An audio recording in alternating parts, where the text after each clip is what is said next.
bonjour et bienvenue sur Board Games Player. Aujourd'hui, je vais vous présenter le jeu Harry Potter, une année à Poudlard, mais pas en tant que jeu de société, mais plutôt en tant que jeu origamisé. Je vous l'ouvre et je vous montre que je l'ai origamisé assez rapidement parce qu'il y a vraiment beaucoup d'éléments.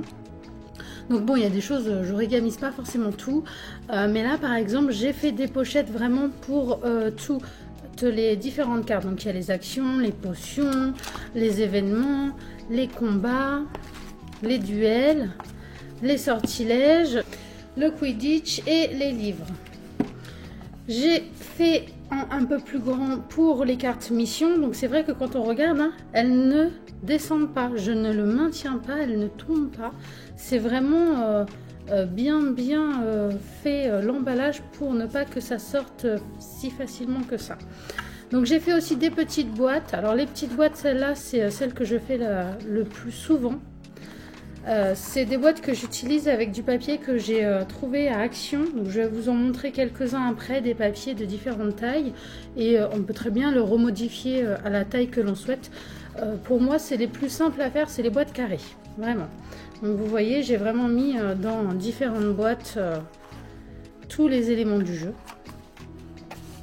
J'en ai fait une un peu plus grande parce que là, il me fallait plus de place pour mettre cela. Donc c'est tous les petites cartes qu'il va falloir aller chercher dans ce jeu. Je vous les montre tous, comme ça vous voyez tout ce qui est dedans. Voilà, la poudre de cheminette, les points de victoire, et la dernière boîte que je n'ai pas encore ouverte, c'est les dés pour jouer. Voilà. Donc vous voyez, tout tient parfaitement bien dans cette boîte.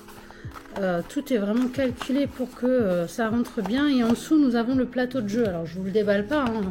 Le but c'est pas de vous montrer le jeu, mais vraiment de vous montrer l'origami que j'ai fait pour que ce jeu soit beaucoup plus pratique à jouer.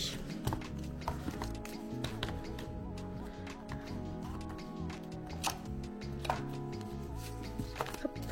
Voilà. Donc c'est le jeu de Harry Potter, une année à Poudlard.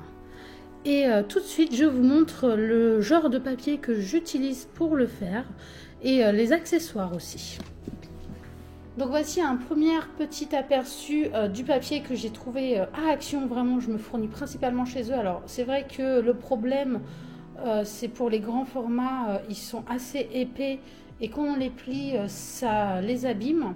Mais je les trouve quand même très pratiques pour le prix que c'est petit tarif et très abordable. Donc il y a des petits formats. Voilà, des sortes de petits formats que nous pouvons trouver à Action. Ça c'est vraiment les plus petits que j'utilise pour faire des toutes petites boîtes. Donc là je n'en ai pas eu besoin pour le jeu Harry Potter. Pour le jeu Harry Potter, mes boîtes carrées, je les ai fait principalement avec ce style de format là. Donc c'est vrai qu'on en a plein. Moi je vous conseille d'y aller régulièrement, que ce soit Action ou d'autres magasins qui en vendent. En général, les stocks ne sont jamais les mêmes. Donc voilà, c'est vrai qu'il y en a vraiment différents en coloris. N'hésitez pas d'aller voir régulièrement pour trouver votre bonheur. J'ai aussi pu trouver ce genre de papier plus sur la nature.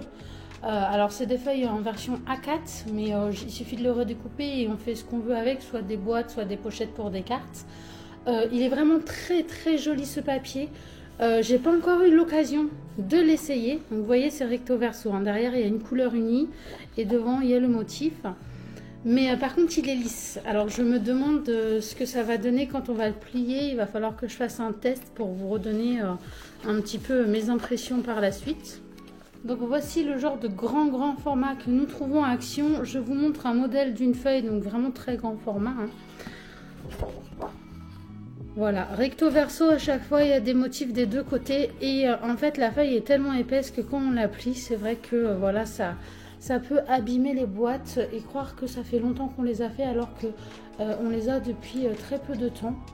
Je vous conseille aussi, pour avoir fait plusieurs boîtes d'origami, d'acheter ce plioir. Vraiment il est extraordinaire pour plier le papier épais. Après, vraiment quand on fait de l'origami, on a principalement un crayon de papier, une règle et un ciseau pour découper les feuilles aux dimensions de nos choix. Ensuite, vous pouvez aussi avoir, pour ceux qui ont un peu de mal ou qui débutent, rajouter un peu de scotch pour que ça tienne bien, mais en général les boîtes, si elles sont bien pliées, elles tiennent sans scotch. Donc voilà, c'est la fin de cette vidéo, j'espère qu'elle vous a plu. J'en referai d'autres pour d'autres jeux, pour vous montrer d'autres jeux origamisés.